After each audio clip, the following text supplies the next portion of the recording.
जय श्री कृष्णा। आज गुरुवार के दिन आइए सुनते हैं भगवान विष्णु और शिव जी की यह कथा।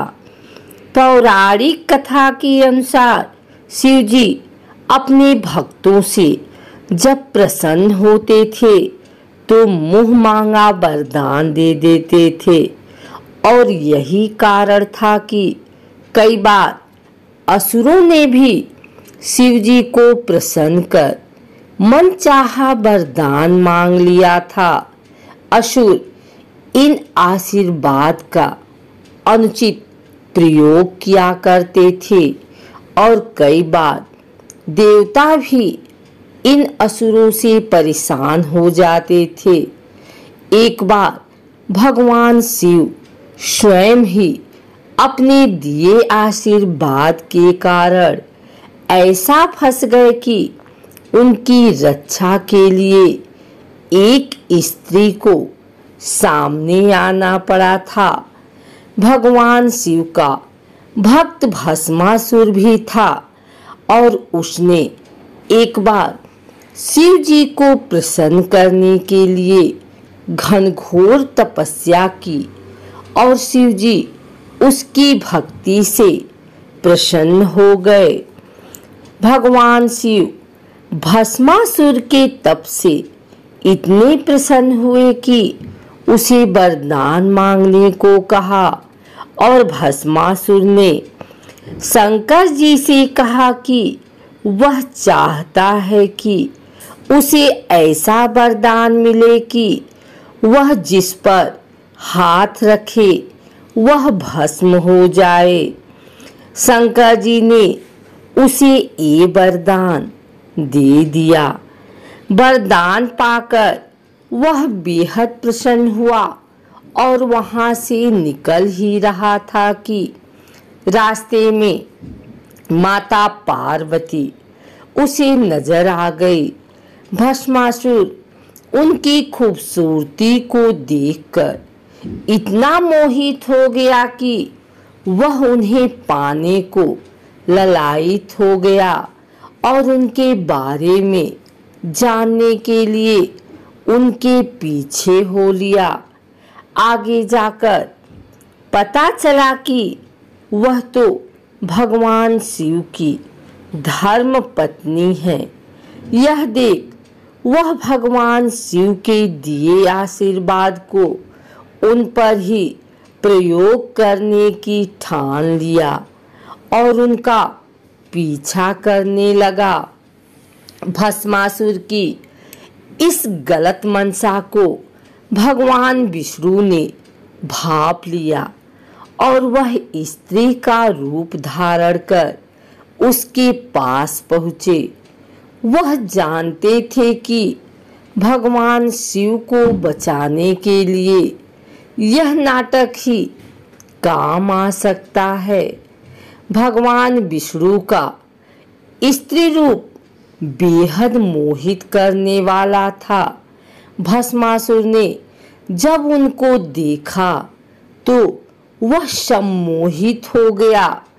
भगवान विष्णु ने उसे मोहित कर अपने साथ नृत्य करने पर विवश कर दिया और वह नृत्य करने लगा। भस्मासुर के साथ नृत्य करते हुए भगवान विष्णु जी ने उसका हाथ उसके ही सिर पर रखवा दिया और उसका हाथ सिर पर रखते ही वह भस्म हो गया। इस तरह भगवान शिव शंकर अपने ही दिए वरदान से फंस गए और भगवान विष्णु ने स्त्री रूप धारण कर उनके प्राणों की रक्षा की।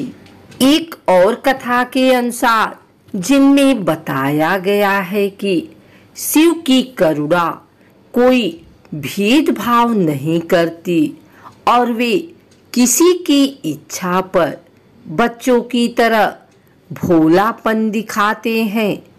एक बार गजेंद्र नामक एक असुर था।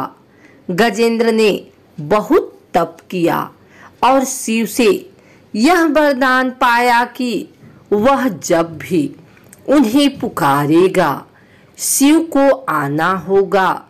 त्रिलोकों के सदा शरारती ऋषि नारद ने देखा कि गजेंद्र हर छोटी छोटी बात के लिए शिव को पुकार लेता था, तो उन्होंने गजेंद्र के साथ एक चाल चली।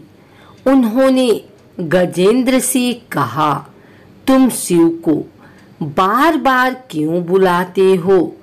वह तुम्हारी हर पुकार पर आ जाते हैं। क्यों नहीं तुम उनसे कहते कि वह तुम्हारे अंदर आ जाएं और वहीं रहें, जिससे वह हमेशा तुम्हारे अंदर होंगे। गजेंद्र को यह बात अच्छी लगी और फिर उसने शिव की पूजा की। जब शिव उसके सामने प्रकट हुए तो वह बोला, आपको मेरे अंदर रहना होगा, आप कहीं मत जाइए। शिव अपने भोलेपन में एक लिंग के रूप में गजेंद्र में प्रवेश कर गए और वहां रहने लगे। फिर जैसे जैसे समय बीता, पूरा ब्रह्मांड शिव की कमी महसूस कर रहा था। कोई नहीं जानता था कि वह कहाँ है। सभी देव और गण शिव को खोजने लगे। काफी खोजने के बाद जब कोई यह पता न लगा पाया कि वह कहाँ है, तो वे हल ढूंढने के लिए विष्णु के पास गए। विष्णु ने स्थिति देखी और कहा, वह गजेंद्र के अंदर है। फिर देवों ने उनसे पूछा कि वे शिव को गजेंद्र के अंदर से कैसे निकाल सकते हैं, क्योंकि गजेंद्र शिव को अपने अंदर रखकर अमर हो गया है। हमेशा की तरह विष्णु सही चाल लेकर आए। देवगण शिव भक्तों का रूप धरकर गजेंद्र के राज्य में आए और बहुत भक्ति के साथ शिव का स्तुति गान करने लगे। शिव का महान भक्त होने के कारण गजेंद्र ने इन लोगों को अपने दरबार में आकर गाने और नाचने का न्योता दिया। शिव भक्तों के वेश में देवों का यह दल आया और बहुत भावनाओं के साथ बहुत भक्ति पूर्वक वे शिव के लिए भक्ति गीत गाने और नाचने लगे। शिव जो गजेंद्र के अंदर बैठे हुए थे, अब खुद को रोक नहीं सकते थे। उन्हें जवाब देना ही था, तो वह गजेंद्र के टुकड़े टुकड़े करके उसके बाहर आ गए।